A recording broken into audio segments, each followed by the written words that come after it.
क्या बात है, जय हो। वाह बारे मास्टर,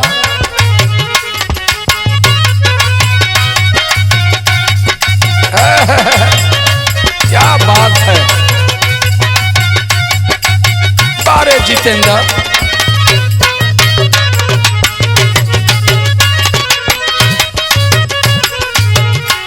जियो अरे मेरे भारत के 85 मूल निवासी बहुजन समाज के सम्मानित साथियों, एक गीत गाया था, बहुत पहले गाया था, बहुत सारी टूटियां रह गई, पुनः उस गीत को आपके बीच में भेज रहा हूं। और इस गीत को सुन करके अगर नहीं जग पाए तो मैं जानता हूं कि अब फिर कोई आपको जगाने वाला पैदा नहीं होगा। हमारे बीच में आदरणीय हमारे कवि सुरभान साकेत जी बैठे हैं और बड़ी आरसे से एक तमन्ना रही कि रिकॉर्डिंग में कवि जी को बुलाया जा। गुजरात से सीधे स्टूडियो पहुंचे हैं और ये गीत आपके बीच में जा रही है।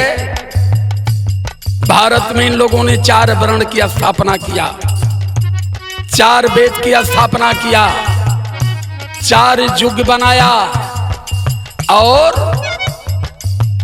4 धाम बनाए। सुनो पढ़े लिखे नौजवानों और पढ़े लिखे बुजुर्गों जो आज तक युग में तलाश रहे हो कि अभी ये कलयुग का 4था चरण चलत हो, बाकी युग बीत गया। ये गीत जा रही है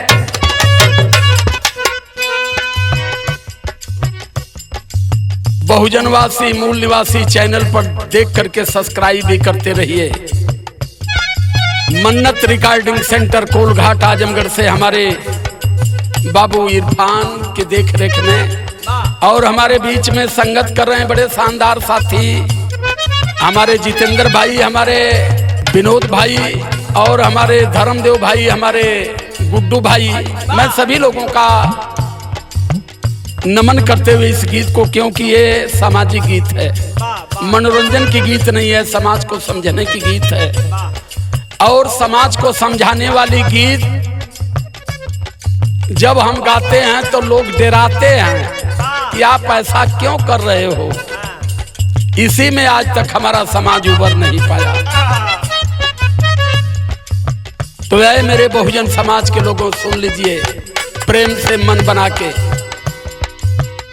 यही जन बाबू जितेंद्र एक ठे बड़ी प्यारी गीत है बाबू, आई सुलेमा के गीत है।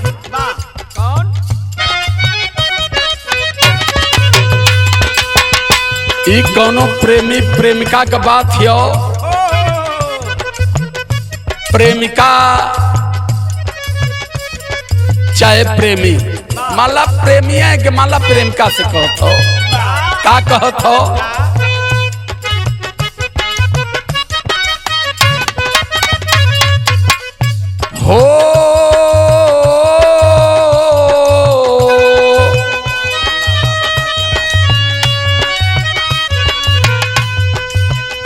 बेइरादे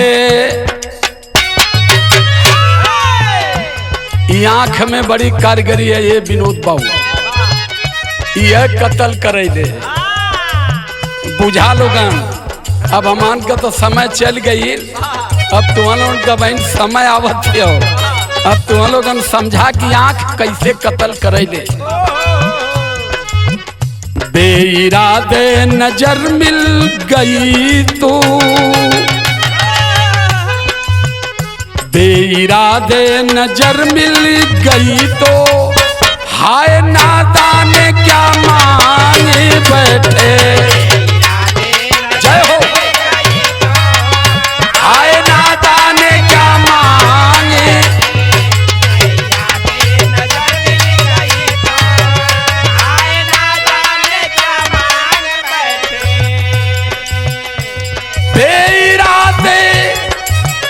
नजर मिल गई तो, हाय नादान ये क्या मांग बैठे, थोड़ा भी समझ नहीं थी। इनसे संभलेगा ना ये मेरा दिल, इनसे संभलेगा ना ये मेरा दिल, हाय दिल ये मेरा मांग बैठे।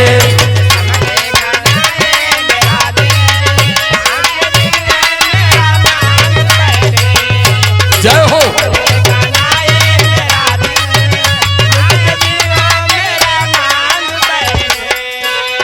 लेकिन आए मेरे बहुजन समाज के सम्मानित साथियों, 100 करोड़ आबादी है आपकी, लेकिन आप इस समय अपंग हो गए हो। इसलिए अपंग हो गए हो कि आपको दिमाग से विकलांग बना दिया गया है। लाइन हमारी कह रही है, सोच लो मेरे भारत के वासी, सोच लो मेरे भारत के वासी, शूद्र हमको बनाया गया है। सोच लो मेरे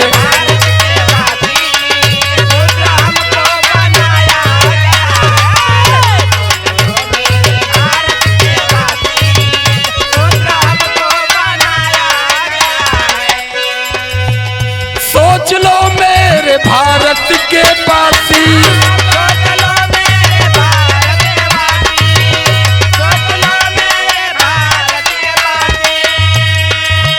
शूद्र हमको बनाया गया है।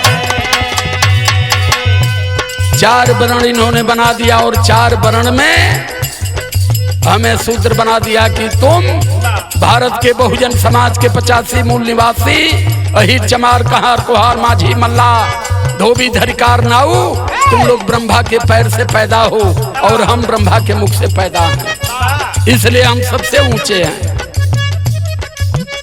जातियों में विभाजित किया है, जातियों में विभाजित किया है, हक हमारा मिटाया गया है। जातियों में हक हमारा,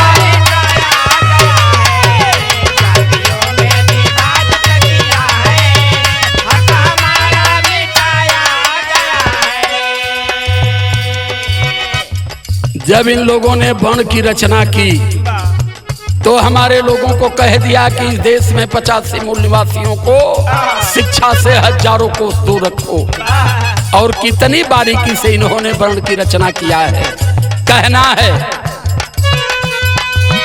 बनाकर वर्ण 4 सूत्र बनाया हमको,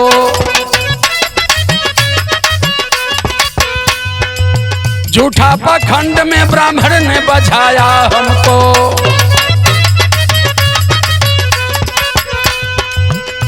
सेवा करना ही ब्राह्मणों का धर्म तुम्हारा। हमें समझा दिया कि ये भारत के 85 मूल निवासी बहुजन समाज के शूद्रों, सुनो, तुम्हारी ड्यूटी केवल हमारी सेवा करना है, तुम हमारे सेवादार हो। तो मैं काठे नेता तनी चलाक रहना, तो कहला कि बदले में का मिली गुरु, तो गुरु बताओ तुम्हें, सेवा करना ही ब्राह्मणों का धर्म तुम्हारा।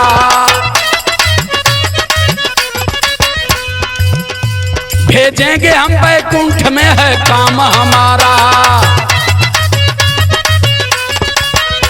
जब तुम मरोगे तो सीधे तुम्हें स्वर्ग में हम भेजेंगे।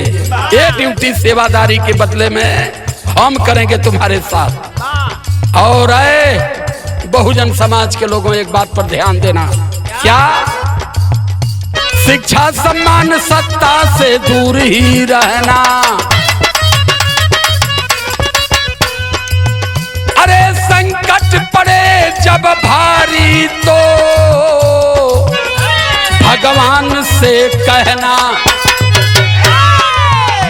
जब तुम्हारे ऊपर कोई संकट पड़ेगा तो सीधे भगवान की विनती करना, भगवान से आग्रह करना। तुम्हारे संकट को धरातल पर कोई मिटाने वाला पैदा नहीं है। क्यों? कि तुम ब्रह्मा के पैर से पैदा हो। धर्म पाखंड की बाती हमको इन्होंने धर्म बना दिया। धर्म बना करके धर्म की तहजीब हमें सिखा दिया। उसके बाद हमें जातियों में विभाजित किया। धर्म पाखंड की बाती हमको सोच करके सिखाया गया है। धर्म पाखंड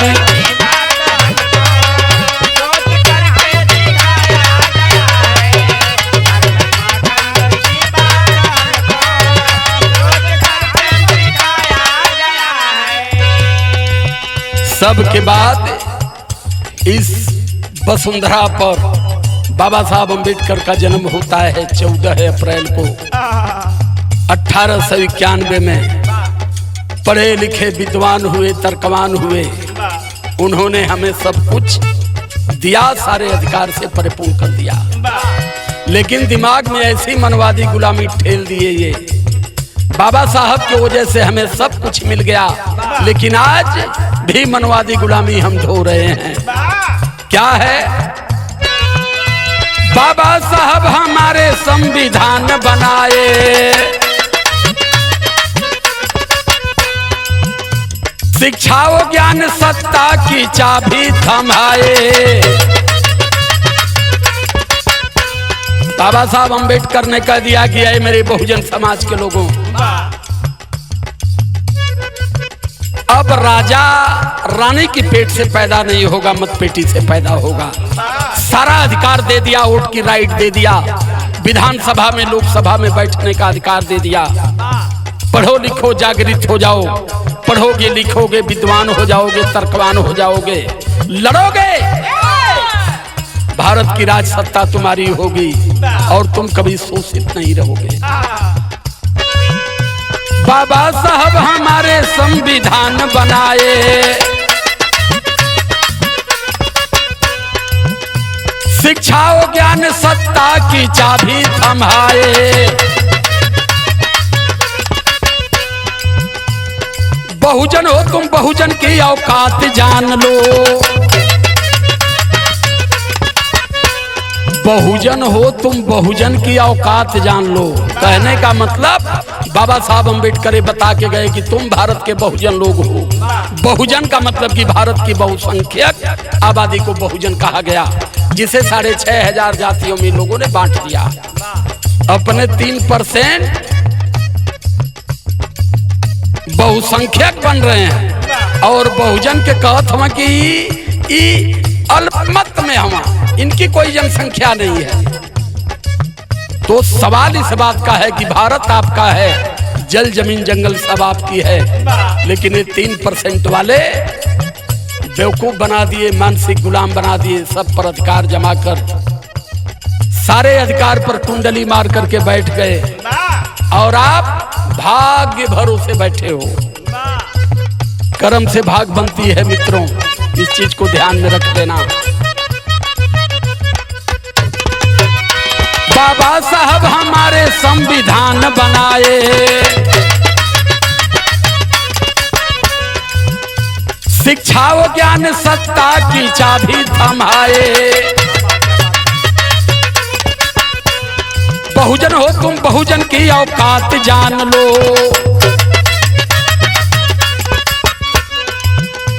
भारत के मूल निवासी मेरी बात मान लो। उन्होंने कहा था कि एक काम करना अपने जीवन में। बाबा साहब अम्बेडकर कहे थे, जो दुनिया के विद्वान थे, उन्होंने कहा था कि 3 बात मेरी मान लेना। मंदिर की मूर्तियों से मुक्ति खोजना बंद कर देना, ब्राह्मण के पत्रे से अपने भविष्य का निर्माण करवाना बंद कर देना और आंगन में बुला करके सत्यनारायण की कथा बंद करवा देना। ये 3 काम अगर कर लिए तो भारत के शासक बनोगे। ये 3 काम नहीं कर पाए तो कभी भारत की राज सत्ता तुम्हें नसीब होने वाली नहीं है। बस सोच लो कि कितनी दूरी बनाए हो। अधिकार विहीन आज क्यों हो? सारी बीमारी की जड़ में बता दे रहा हूं। 3% वालों से दूर ही रहना।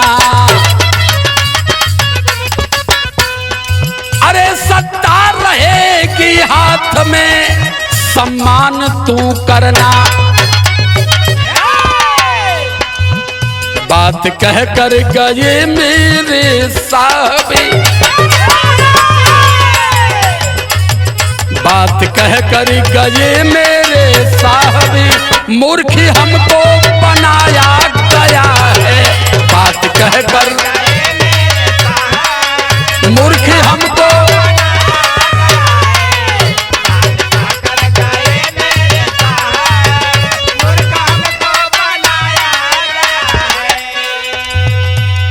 हमारे साहब ने सब कुछ हमें दे दिया, उनकी मेहनत से हम आजाद हो गए। IAS, PCS, doctor, engineer, MP, MLA, प्रधान, प्रमुख बन गए। लेकिन साहब के त्याग बलिदान को हम लोगों ने कभी समझ नहीं पाया और हमारे लोग नहीं समझ पाए। इसलिए लाइन कह रही है, मेहनत से भीम जी के हम आजाद हो गए। पढ़ने लिखने के बाद भी बर्बाद हो गए। पढ़ने लिखने के बाद भी क्यों बर्बाद हो गए? हमने कभी संविधान को नहीं पकड़ा। हम भागवत गीता, पुराण, रामायण, हनुमान चालीसा, दुर्गा चालीसा पर अध्ययन करते रह गए। और बर्बाद क्यों हुए? पाखंडी ब्राह्मणों का हम तो त्याग ना पाए। ब्रह्मा विष्णु महेश से हम भाग ना पाए। चक्कर में इनके सारा अधिकार लुट गया। अरे पिछड़ों के सत्ता शासन का तार टूट गया। इसी ब्रह्मा विष्णु महेश रामायण गीता पुराण के चक्कर में आप सारे अधिकार से वंचित कर दिए गए और सत्ता से हजारों को दूर चले गए। स्वर्ग और नरक की बात करके केवल हमारे लोग स्वर्ग के चक्कर में, नरक के चक्कर में, अगले जन्म के चक्कर में, पिछले जन्म के चक्कर में, इसी में आज तक भरम रहे हैं। अरे मेरे मित्रों, अगला जन्म पिछड़ा जन्म नहीं होता है। जो जन्म हुआ है मानव कुल में, यही जन्म आपका सत्य जन्म है। जितना करना है इसी जन्म में कर लो। कहीं स्वर्ग नहीं है, कहीं नरक नहीं है, जो कुछ है सब यही है। लेकिन आपके दिमाग में ठेल दिया गया, बाबू मर गईलन, बाबू स्वर्गे कैसे जई हैं? स्वर्गे जाए खातिर 1 लाख का भंडारा करावा, पंडित के खचिया मचिया बर्तन उर्तन दान करा, पंडित का बेटा देहरादून पढ़ी, तुम्हार बेटा कांवर लेके जाइए। ऐसे अधिकार नहीं मिलेगा। कहना है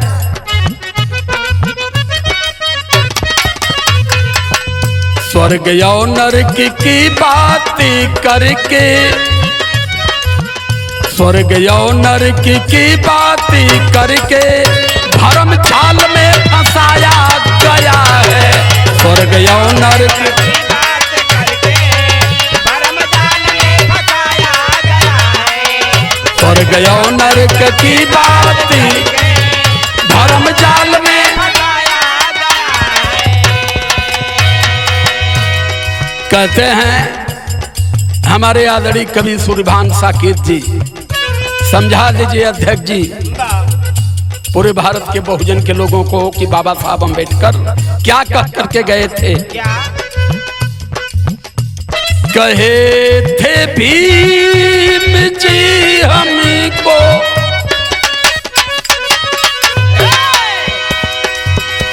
कहे थे भीम जी हमको, बनो अब इंसानी भारती में, जी हमको बनो अब इंसान।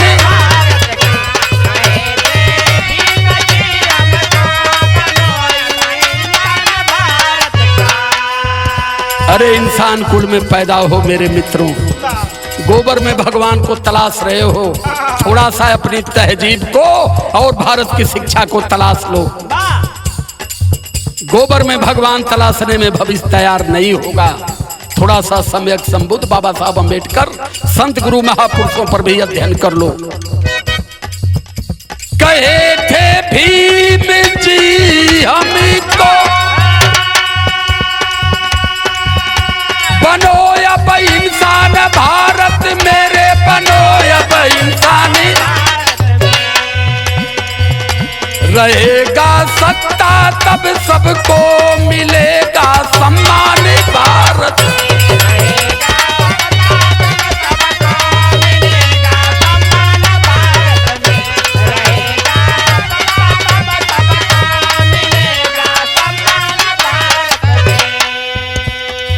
कहते हैं बाबा साहब अम्बेडकर की सत्ता पर कब्जा करो तब शोषित समाज से नाम हटेगा, अधिकार सत्ता से मिलेगा। गोबर पूजने से, ब्रह्मा विष्णु को पूजने से अधिकार नहीं मिलेगा, सदैव अधिकार वंचित रहोगे। कहते राम पलट अभी से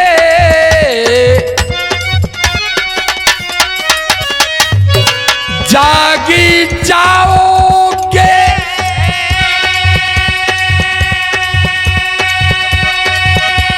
कभी सूरज भान की बात को अगर मानी जाओगे,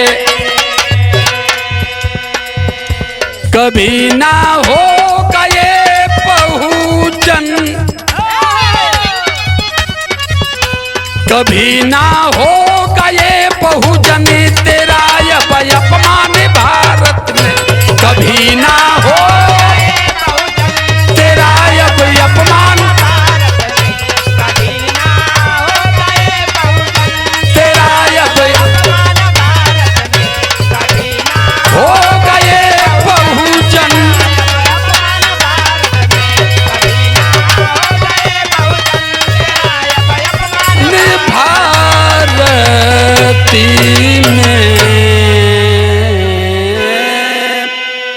सादर जय भीम, नमो बुद्धाय।